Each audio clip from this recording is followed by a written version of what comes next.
Saudi আরব উহুদ পাহাড় অনেকেই দেখেন নাই, দেখেন আশা করি। হ্যালো এভরিওয়ান, আসসালামু আলাইকুম। আশা করি সবাই ভালো আছেন, আমিও ভালো আছি। আজকে আপনাদেরকে দেখাবো সৌদি আরব উহুদ পাহাড়। সাথেই থাকেন, আশা করি ভালোই লাগবে। সৌদি আরব উহুদ পাহাড় অনেকেই দেখেন নাই, আশা করি দেখবেন আমার এই ভিডিওতে। আমরা এখন যাইতেছি সৌদি আরব উহুদ পাহাড়ে, তো চলে আসলাম সৌদি আরব উহুদ পাহাড়।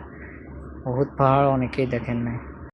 আমাদের রাসূল সাল্লাল্লাহু আলাইহি সাল্লাম এখানে ৭০ জন সাহাবী নিয়ে এসেছিলেন। ৭০ জন সাহাবী এখানে শহীদ হয়েছেন। ৭০ জন সাহাবীদের মধ্যে এখানে একজন ছিলেন তার চাচা হযরত আমির হামজা রাদিয়াল্লাহু তাআলা আনহু। তার মাকবারা এখানে আছে, তো আশা করি সবাই দেখবেন। এই যেটা দেখতেছেন এটা হচ্ছে যে উহুদ পাহাড়। আমি এখন উহুদ পাহাড় থেকে নামতেছিলাম। দেখেন সামনে একটা মসজিদ আছে, তার পাশে এখানে মাকবারা আছে। দেখেন সেখানেই শায়িত আছেন হযরত আমির হামজা রাদিয়াল্লাহু তাআলা আনহু। এইটা দেখতেছেন এটা হচ্ছে মসজিদুল কোবা। আপনাদের সাথে মসজিদুল কোবাই শেয়ার করি। অনেকে দেখেন নাই মসজিদুল কোবা, এটা হচ্ছে মসজিদুল কোবা। দেখেন অনেক সুন্দর মসজিদুল কোবা।